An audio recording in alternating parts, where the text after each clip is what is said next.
Buenos días, hermanos. Bien, como decía José Luis, la primera parte va a ser secular, pero la segunda parte va a ser espiritual, o sea que no crean que es solamente temas seculares que vamos a tratar hoy. Pero es un tema muy importante, porque el kit de la cuestión, o sea, el punto neurálgico que explica todo lo que vemos que está pasando ahora, es por un retroceso del cristianismo en este continente. No estoy hablando de América Latina, ni Estados Unidos, ni Asia, ni África. Son casos diferentes. Vamos a hablar concretamente de Europa. Estamos en Europa, estamos en España. Por tanto, esa problemática nos atañe a nosotros. Y yo creo que la mayoría de los que estamos aquí, no todos por supuesto, pero yo creo que la abrumadora mayoría superan los 50 años, ¿no es verdad? Y yo creo que por la edad que tenemos, la mayoría, podemos reconocer cómo el cristianismo ha retrocedido aproximadamente desde mediados del siglo XX hasta el presente, con cierta aceleración a partir del siglo XXI. Yo creo que si analizan el número de asistentes a las iglesias, lo que recuerdan del pasado, yo creo que muchos podrán corroborar lo que yo estoy diciendo. Pero ahora el problema es cuáles son las causas, qué es lo que ha llevado a esta deriva, a este naufragio espiritual de una Europa que tenía una identidad cristiana predominantemente. No porque en alguna parte de su historia haya sido auténticamente y totalmente cristiana, nunca, pero nunca lo fue. Eso hay que decirlo de entrada. Pero sí fue por lo menos profesante en una abrumadora mayoría, en momentos mayores y en momentos menores, pero lo fue. Algunas luces tuvo, pero también tuvo bastantes tinieblas. Con todo, se llegó al siglo XX y más o menos, ya sea por imposición política o por inercia espiritual, pero hubo más o menos cierto nivel de cristiandad en este país y en Europa, pero comenzó a declinar. Y aquí en este gráfico que vemos en pantalla, vemos pues al continente europeo. Realmente no es toda Europa, porque parte de Europa seguiría por aquí, ¿no? Pero más o menos nos ayuda para tener alguna idea, ¿no? Los colores oscuros son aquellos países que tienen mayor población religiosa y los colores claros son los que tienen menos. Ahora, uno podría decir, bueno, debe haber algún telón de acero, como el que hubo en la Guerra Fría, en el cual los países excomunistas que tuvieron persecución religiosa fueran más creyentes que los occidentales que tuvieron libertades. Como que más o menos es así, pero no del todo, ¿no? Por ejemplo, Portugal, Irlanda, como que rompen ese criterio, o República Checa, que también estaba en el bloque comunista, pero sin embargo hoy día sigue siendo el más ateo de todos. Por lo tanto, hay muchas causas y muchos condicionamientos que dieron lugar a todo este fenómeno, por lo tanto podemos verlo un poquito irregular. Pero esto está del 2005. Yo les podría decir, si hubiésemos sacado un mapa de hoy, seguramente que los colores están mucho más claros, pero mucho más claros, ¿eh? Y eso es alarmante. Todavía en 2005 era así la fotografía. Ahora la fotografía seguramente es peor. Bien, vamos a entrar en materia. Vamos a ver unos primeros cuadros sobre la situación y luego veremos el tema espiritual después. Aquí tengo uno de un montón de muchísimos reportes periodísticos sobre el problema en cuestión. Aquí dice el ocaso de la iglesia, 280.000 creyentes menos cada año. Está refiriéndose a creyentes católicos. Pero, ojo, cuando estamos hablando de la problemática del cristianismo en Europa, no vamos a hablar de la problemática de los evangélicos. Estamos hablando de los evangélicos, de los protestantes, iglesias tradicionales protestantes, de los católicos y los ortodoxos. Estamos hablando de todos los cristianos profesantes del continente. Todos. No solamente una fracción que nos competa solamente específica a una denominación cristiana, no, cristianismo en general. Por lo tanto, nos concierne también hablar sobre el caso de los católicos, por supuesto que sí, porque lo que les ha pasado a ellos tiene explicaciones. Veamos, solamente voy a comentar esa parte que dice abajo, que quizás no se pueda leer bien, que dice El catolicismo pierde cada año cientos de miles de feligreses en un proceso que está vaciando las misas.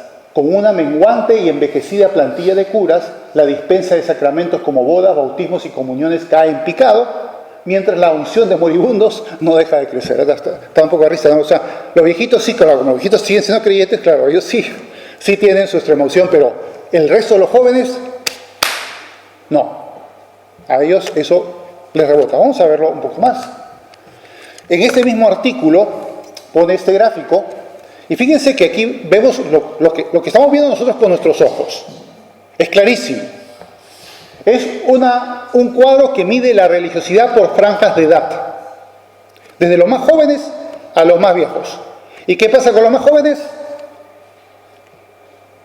Son no creyentes hasta un 49,6 en la franja de 18 a 24, de 25 a 34 el 45, y luego va bajando conforme van pasando las edades a 35, 25, 21 y luego a 9, 7. O sea que los más viejos, mientras que el azul va subiendo, los no creyentes van bajando. O sea que los más viejos son más observantes o profesantes del cristianismo que los más jóvenes. Eso lo vemos. O sea, no, en nuestras iglesias lo estamos viendo, o sea que eso es evidente. Jóvenes pocos hay. Es triste, pero eso sí. Ahora veremos por qué, ¿no? Bien, este otro cuadro dice nivel de religiosidad de los españoles desde el año 99 al 2019, o sea, unos 20 años. ¿Cómo ha evolucionado en 20 años? En 20 años han pasado del 83,6 de católicos al 66,9. O sea, se ha contraído. Y los que no son creyentes, ateos, agnósticos, pasaron del 11,9 al 29,7. Lamentablemente la proyección no se ve muy bien. O sea, casi se han triplicado en 20 años. Grave, ¿no? Esa franja pequeñita que ven en el medio, esa franja celeste pequeñita, es de los evangélicos, otros protestantes, ortodoxos, musulmanes, otras religiones. Apenas ha cambiado, ha pasado del 2 al 2,5. Eso que estaba bajando, pero se repuntó en el año 2019 al 2,5. O sea, y esto es un poco triste, ¿no? Prácticamente irrelevante.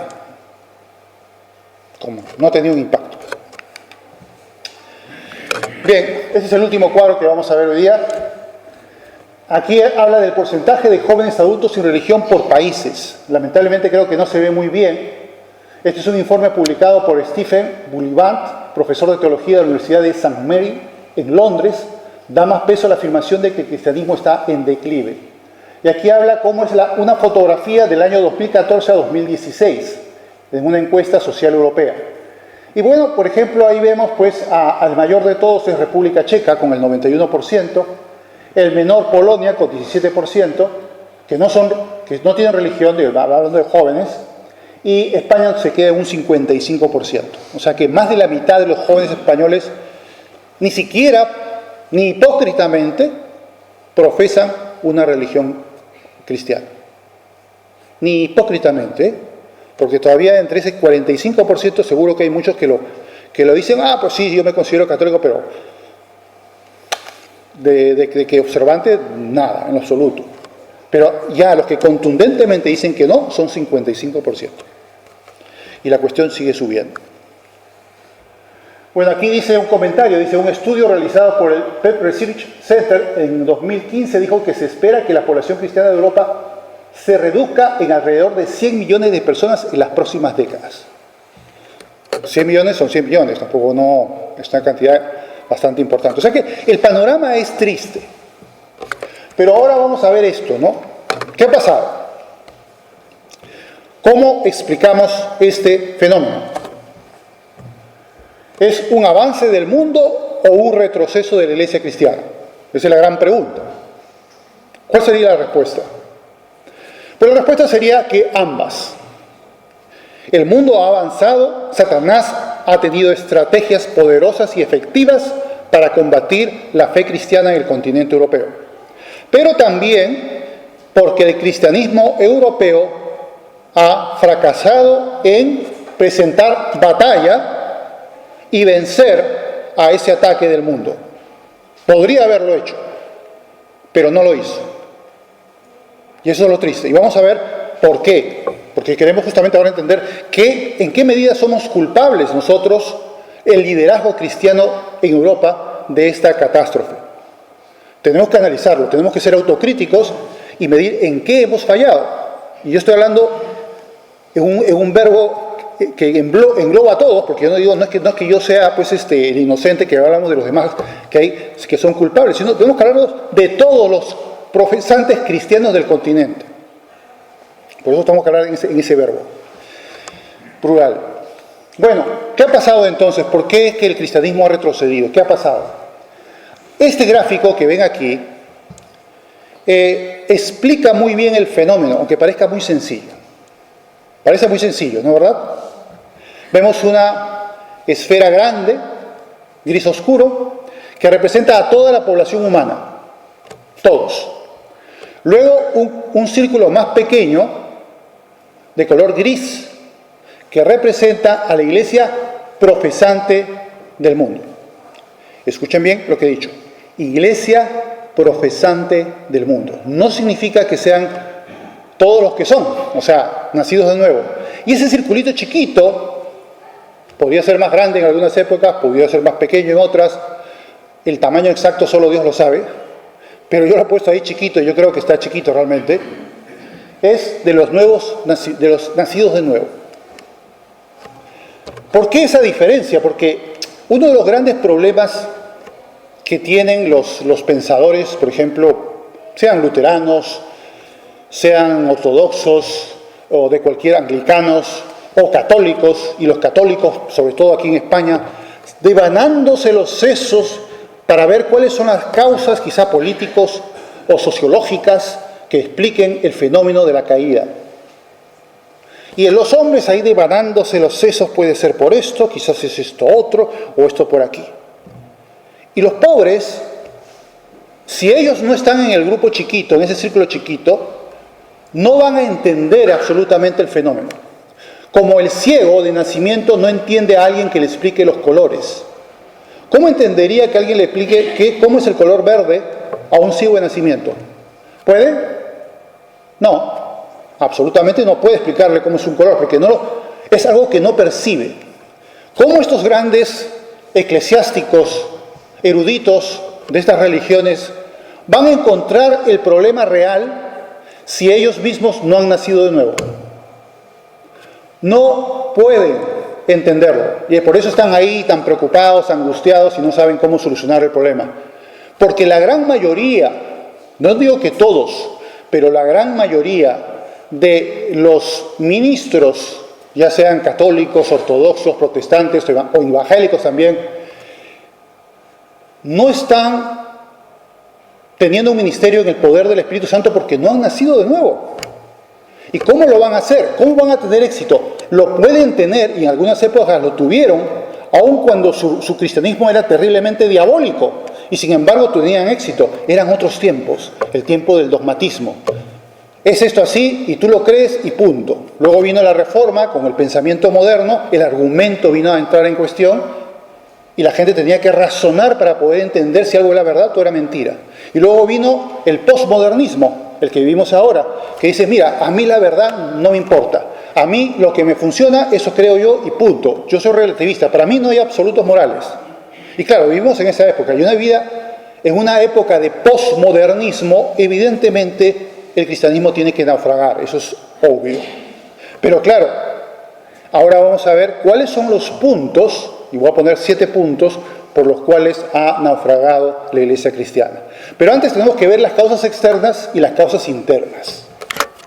Pero acuerden bien, fíjense bien en el gráfico, porque vamos a volver a él en el futuro.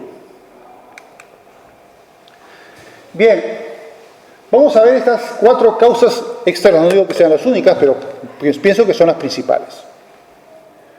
El impulso del nuevo ateísmo. No sé si conocen a Richard Dawkins en biología, es un ateo prominente. El mismo Stephen Hawking, que ya murió recientemente, también era, no dejaba de cerrar la boca, y eso que tenía un sintetizador, de hablar y de publicar de que Dios era innecesario para el origen del universo. A Leonard Susskind, a Lawrence Krauss, en fin, otros grandes prominentes ateos que han publicitado esto. Incluso Richard Dawkins hizo una campaña en Reino Unido y también en España, por cierto, de unos buses, le ponía un letrero que decía: deja de preocuparte y disfruta la vida. Probablemente Dios no existe, así que deja de preocuparte y disfruta la vida. Esa era la premisa. Y salía el bus ahí, y en Madrid también lo pusieron. O sea, hay una gran promoción a través de los medios de comunicación, la literatura, documentales que nos dicen que Dios es innecesario y que Dios no existe. O sea, ¿ha tenido un impacto? Lo ha tenido. Luego está el avance del misticismo de la mano del New Age. No sé si saben alguna vez algo de New Age. Pero esto viene ya del siglo XIX, con el movimiento teosófico de Elena Blavatsky y de Alice Bailey. Ellas escribieron varios libros sobre temas ocultistas, y Bailey, que murió a mediados más o menos de 1949, por ahí, se dio el tiempo para sentar las bases del movimiento de la nueva era, que es el que actualmente está tocando a tanta gente con temas místicos orientales, y que, como decía Chesterton, este escritor inglés del principio del siglo XIX, cuando el hombre deja de creer en Dios, es capaz de creer en cualquier cosa. Y claro, como deja de creer en Dios, pues crees en cualquier misticismo, cualquier cuento que te puedan contar por ahí, y la gente pues fascinada en masa va por eso. Y también ha tenido mucha publicidad, muchísimo. Y si no lo han visto, quizás porque no les ha tocado, pero yo creo que algunos sí lo sabrán. Luego tenemos el neomarxismo. El neomarxismo nace, no es marxismo, ojo, no es marxismo, es neomarxismo. Es una deconstrucción del marxismo y el capitalismo que hicieron los filósofos de la escuela de Frankfurt en los años 30, y recogiendo la idea de Gramsci, este político italiano que decía que si no podemos cambiar la política de las naciones, cambiemos la cultura. Eso nació el neomarxismo, pero no se usó durante décadas, hasta la caída de la Unión Soviética en el año 91. Y como ya ese gran papito político que ya se había caído en desgracia, ya los comunistas se desilusionaron, la gente se desilusionó, dijo: uy, esto no tiene futuro.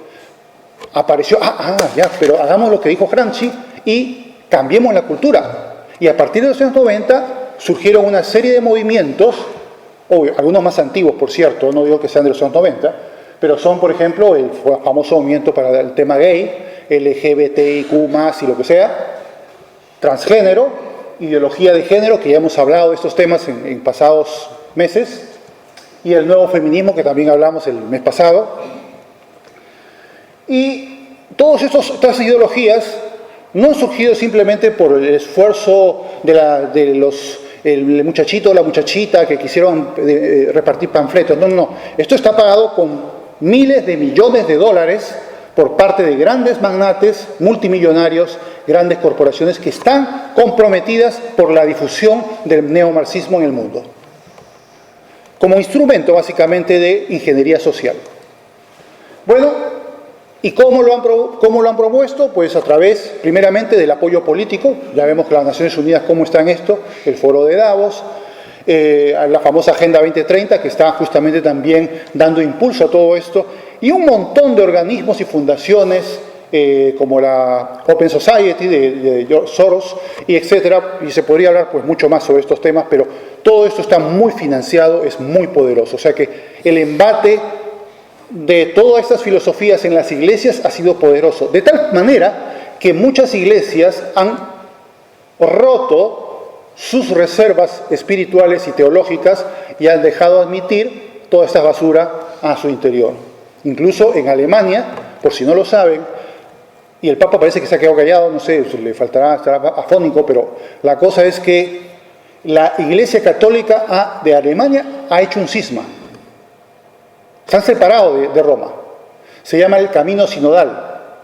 Y ahora ellos ya admiten las parejas gays y todo lo demás. No voy a contar más el tema porque va muy largo. Bien, esas son las cosas que están pasando, los ataques.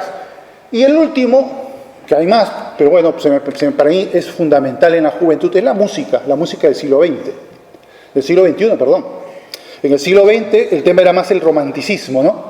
Ahora es más el sexo y una forma de visión de la vida lamentable totalmente, ¿no? Que los jóvenes se nutren de toda esa basura, y parece mentira, pero esa basura les va lavando el cerebro, lo va condicionando y hace que si bien la juventud en todas las épocas siempre ha sido rebelde y siempre ha sido, vamos a decir, licenciosa, ahora lo es mucho más. Bien, esas son las causas externas, un repaso rápido. Y aquí vienen las internas, las que provienen de dentro de la iglesia cristiana. Y me refiero a la iglesia profesante, a ese círculo gris. La primera, la pérdida del fuego de la verdadera fe. Si tú pierdes ese fuego de la verdadera fe, ya la hiciste. Se arruinó. Si los líderes no son nacidos de nuevo, los feligreses tampoco lo serán. Lógico y evidente. Luego, la infiltración de la teología liberal. ¿Qué ha hecho la teología liberal? ¿Se acuerdan de este hombre del siglo XVIII, fin del XVIII, principio del XX? Es Maimaja, algo así, un nombre dificilísimo, pero bueno, que él fue el primer impulsor de esa teología liberal que ya destrozó el siglo XIX, de eso ya se quejaba Spurgeon, y llegó al siglo XX y hasta el día de hoy hay seminarios que mucha gente que entra al seminario para ser ministro de Dios, ¿saben cómo pasa? Terminan ateos y terminan luchando contra el cristianismo, como esa pastora de Canadá que era atea y que le preguntaron, ¿y tú de dónde te nació ser atea?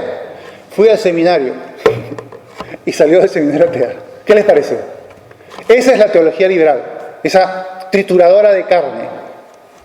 Bien, ¿qué es lo que dicen? Bueno, que no, Jesús no es Dios, no murió expiatoriamente, no resucitó. Y bueno, la Biblia está llena de errores, si tú quieres te lo crees, si no te quieres no te lo crees, ya está.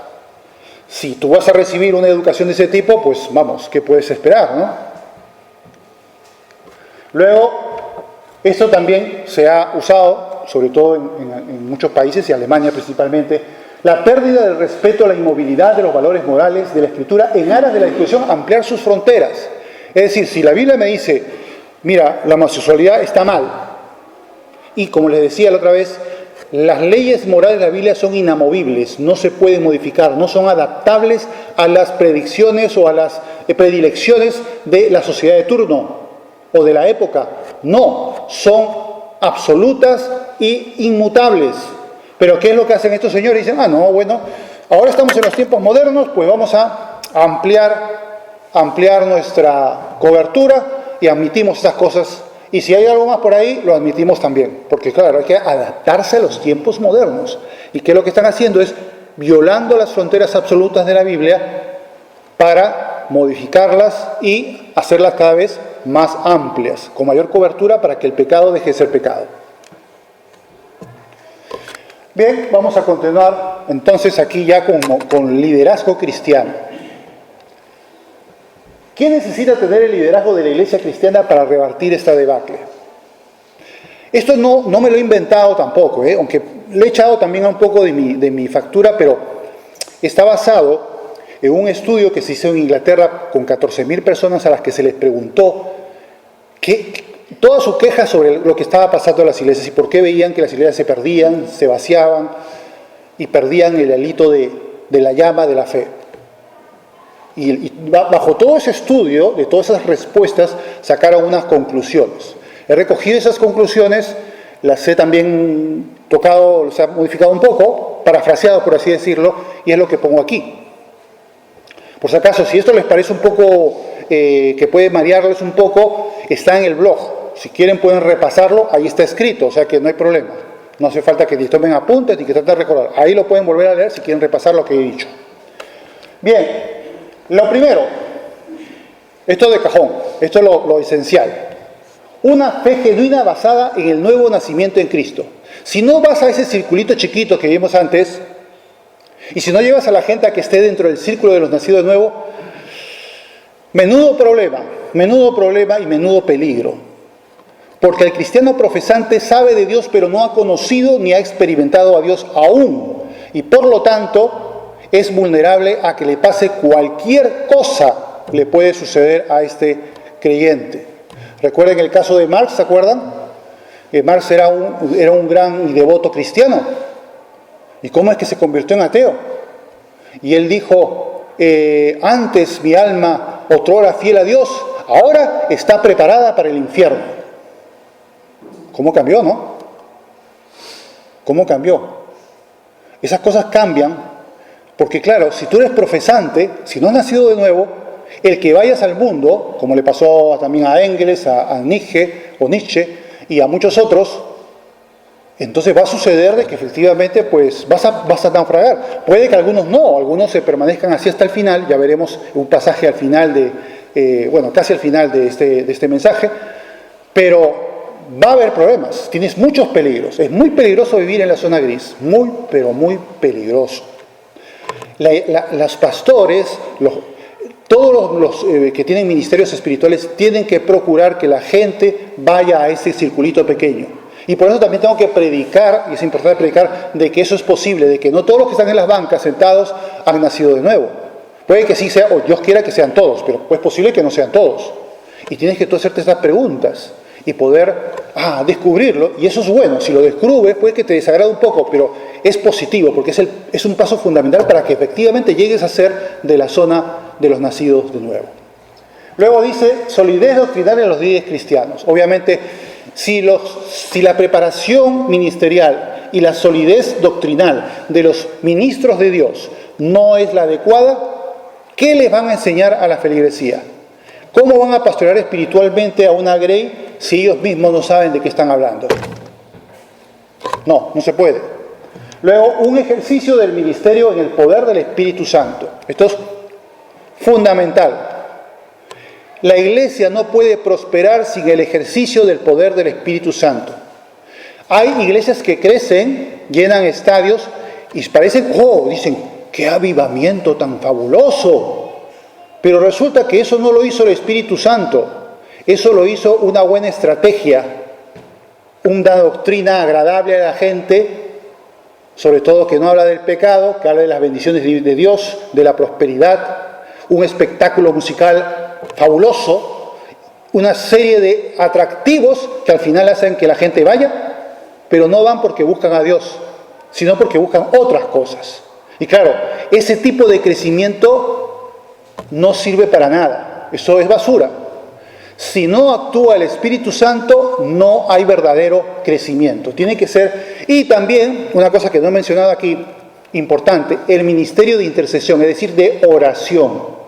Una iglesia que ora con fuerza va a hacer que el poder del Espíritu Santo se desate con fuerza. Van unidos de la mano. Los grandes avivamientos proceden también de grandes esfuerzos de oración. Por lo tanto, si la iglesia europea no ora, o ora poco, los resultados van a ser evidentemente negativos. Por lo tanto, esto es muy importante. Pero todo tiene que ser en el poder del Espíritu Santo. Luego, aplicar a la grey un cuidado pastoral efectivo. Evidentemente, si el pastorado es algo totalmente descuidado y no se vela por las ovejas, como nos enseña Ezequiel capítulo 34, que es un tema para tocarlo con análisis en otro momento, con mucho detalle, pues ¿qué va a pasar? Que las ovejas pues se van a empezar a extraviar. Pero sobre todo, porque la enseñanza y la doctrina impartidas sean las bíblicas y sean fundamentales. Y sea, como decía Pablo, no he rehusado de darlos todo el consejo de Dios, por eso estoy libre de la sangre de todos vosotros, porque les he dado todo el consejo de Dios. Ese debe ser la marca, el sello distintivo del pastorado, dar todo el consejo de Dios, no una parte y dejar la otra, todo. Luego, practicar una predicación que involucre hablar sobre la santidad y no temer exhortar contra el pecado. Eso es muy común en muchas iglesias. Ya no se habla de la santidad ni se habla contra el pecado, ni se menciona el pecado. Entonces, no hay nada que te toque. Tú puedes estar en una vida cometiendo adulterio, fornicando, engañando, explotando, maltratando, y no escuchas ninguna predicación que te hable de estas cosas. Y claro, tú sigues en eso y vives una vida totalmente descarriada, porque desde el púlpito no se te predica de la santidad y contra el pecado. Luego, el evangelismo. Evidentemente, pues si no se buscan las almas, si no hay evangelismo, estamos perdidos, ¿no? ¿Sabían ustedes que el Papa Francisco dijo que la iglesia no debía ser, ¿cómo se llama la palabra? de buscar a nuevos convertidos. No debería buscar nuevos convertidos. Proselitista, esa es la palabra. No debería ser proselitismo. ¿Ustedes creen que eso está fundado en la verdad bíblica? En Mateo 28, la gran comisión. ¿Acaso Jesús dijo no id por el mundo y predicar el evangelio a toda criatura? ¿Eso no es proselitismo? Claro que hay que ser proselitista. Por supuesto que sí. Si no eres, por eso están como están. Porque claro, si ellos dicen que no son proselitistas, pues están como están. Ahí se le está vaciando las iglesias, 280.000 miembros cada año. Claro, si no sos proselitista, evidentemente es lógico. Ahora, ¿qué proselitismo tendrían que hacer? El bíblico, obviamente, pero si no hacen el bíblico, peor también les va a ir. Bueno, la cosa es que necesitamos eso, una iglesia enfocada en el evangelismo. Luego, una vigorosa defensa de las verdades cristianas, apologética. ¿Recuerdan lo que significa apologética? Defensa de la fe.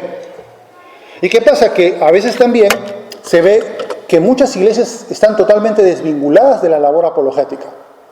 ¿Y qué pasa? Y justamente por eso hemos propuesto un plan para tocar temas apologéticos, ya que hoy acabamos con este tema éticos, tratar temas apologéticos, porque es importante que los cristianos también estén armados con esas armas apologéticas. Ese descuido de la apologética también contribuye a la deriva, y sobre todo en la juventud. Los mayores como que ya están forjados en su fe, pero los jóvenes no. Los jóvenes le dicen, oye, no, mira, eso que dicen que creen ustedes está mal, porque aquí, según lo que dice la ciencia, esto es así. Los empapelan y chao. Desapareció de la iglesia, se esfumó. Eso también tiene su cuidado, por eso creo que es algo que también la iglesia tiene que responder ahí bien. Luego, el último, una iglesia que cumpla su baluarte como contra la deriva moral del mundo y no sea sumisa a ella. Que asuma su papel de faro moral de su nación y del mundo. Por eso hemos hecho este tema ético, porque justamente queremos instruir y queremos motivar a tomar partido contra esa deriva moral del mundo. Si decimos, metemos como el avestruz nuestra cabeza debajo de la tierra y decimos, mira, yo no sé ni me importa, pues ¿están cumpliendo con el ser sal y luz del mundo? Definitivamente no.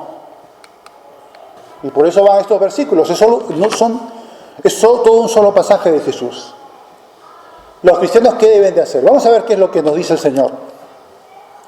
Dice, vosotros sois la sal de la tierra, pero si la sal se desvaneciere, ¿con qué será salada?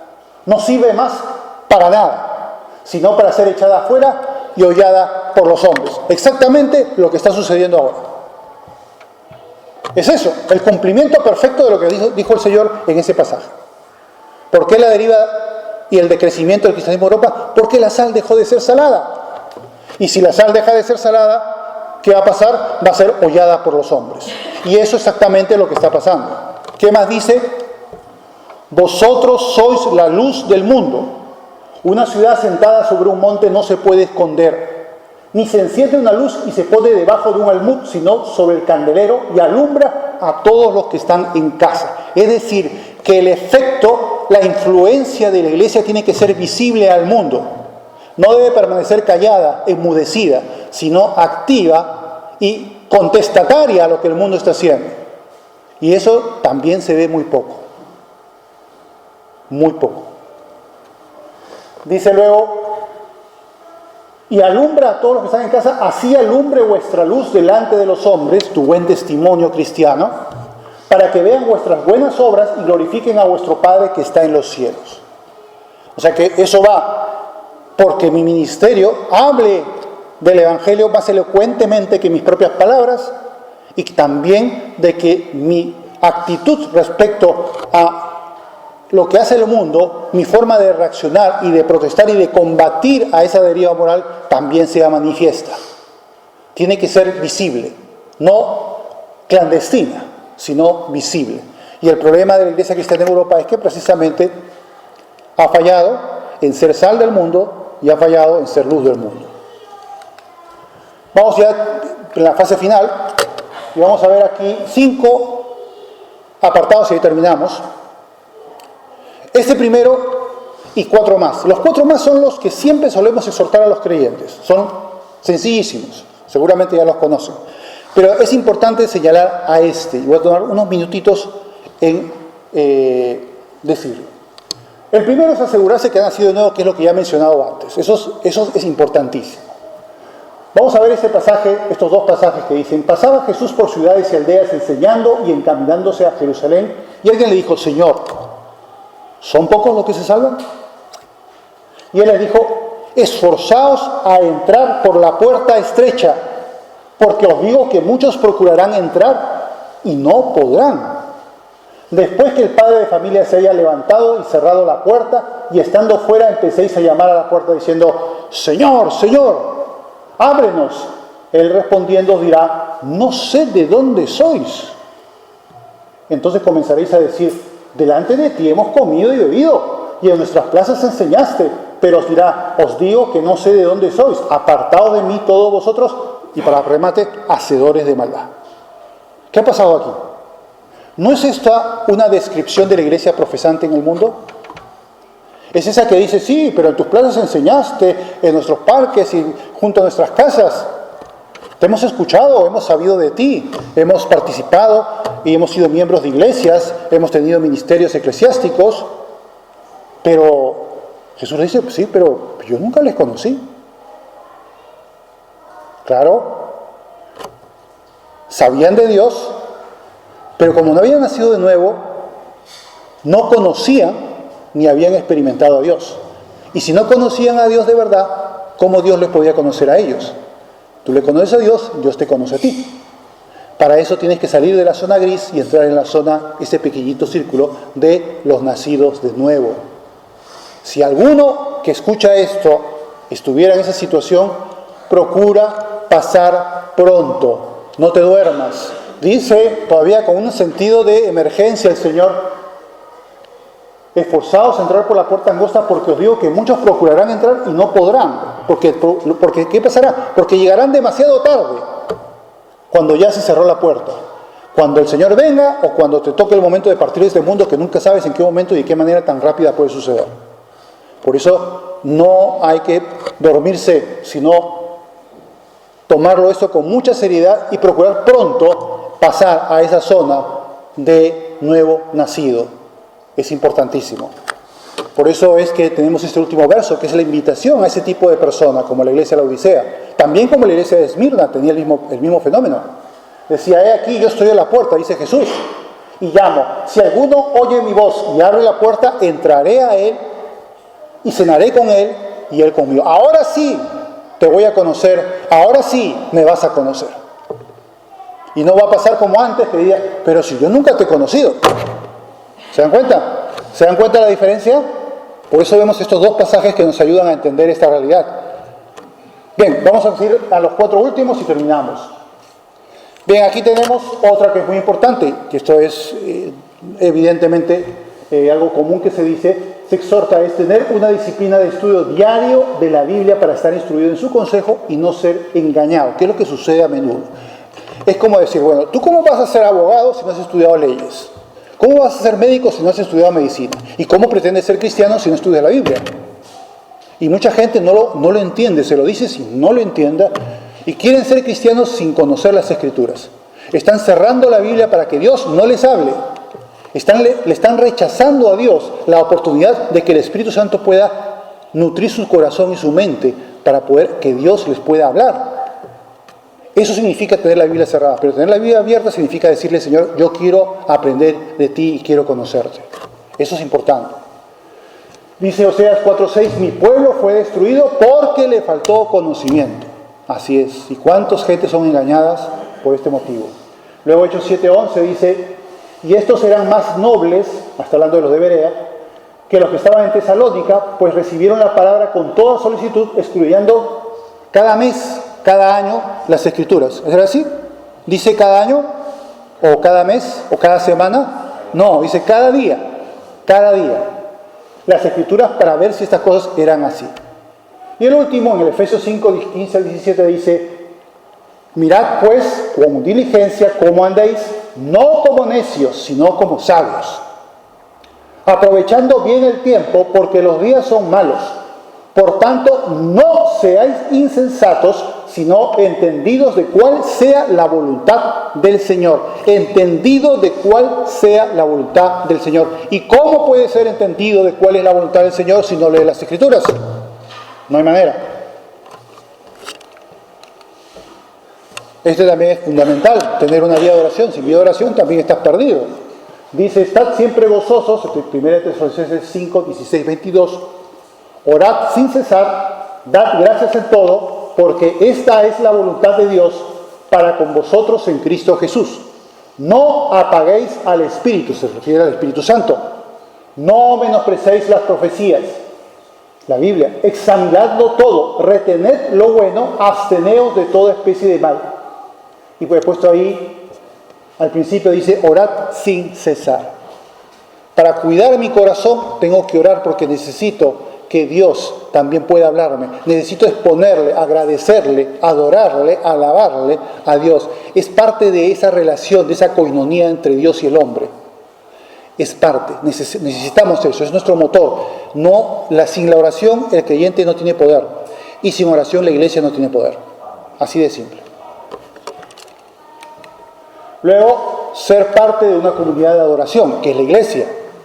¿Qué dice? Hebreos 10, 23, 25. Mantengamos firme sin fluctuar la profesión de nuestra esperanza, porque fiel es el que prometió, y considerémonos unos a otros para estimularnos al amor y a las buenas obras, no dejando de congregarnos como algunos tienen por costumbre, sino exhortándonos, y tanto más cuando veis que aquel día se acerca. ¿Cómo vas a estimularte al amor unos a otros o exhortar si no te congregas? No hay manera. Y dice, no dejando de congregarlos como algunos tienen por costumbre. O sea que se acostumbran a ir de vez en cuando, no con la debida frecuencia. Obviamente si por alguna razón no puedes, bueno, eso se justifica, pero si puedes y no vienes, estás descuidando una parte importante también de tu vida cristiana, que es el congregarte, el ser parte de una comunidad de adoración a Dios, y en la cual tú, como un carbón encendido, recibe calor de las brasas y da calor a las otras brasas. Si lo retiras de las brasas, se va a enfriar. Así es. Tú, en la iglesia, no solamente vas a ser receptor de bendición, sino también dador de bendición, porque vas a poder consolar a otro también, hablar a otro, animar a otro. Y si no estás en la iglesia, no tienes esa oportunidad, ese ministerio que Dios te ha dado. Es importante, por tanto, también congregar. Y por último, y ahí terminamos, es elemental, compartir el Evangelio, ¿no? Y dice 2 Corintios 5, 17, 20, y todo esto proviene de Dios, quien nos reconcilió consigo mismo por Cristo, y nos dio el ministerio de la reconciliación, que Dios estaba en Cristo reconciliando consigo al mundo, no tomándoles en cuenta a los hombres sus pecados, y nos encargó a nosotros la palabra de la reconciliación. Así que, ¿qué dice? Somos embajadores en nombre de Cristo.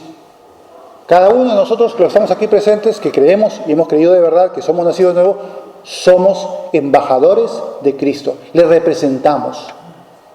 Cuando salimos a la calle estamos representando a Cristo. Cuando estás con las demás personas, estás representando a Cristo.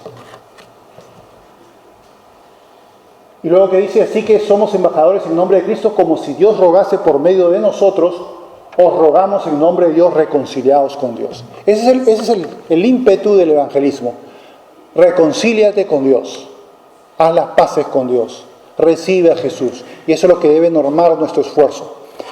Conclusión final.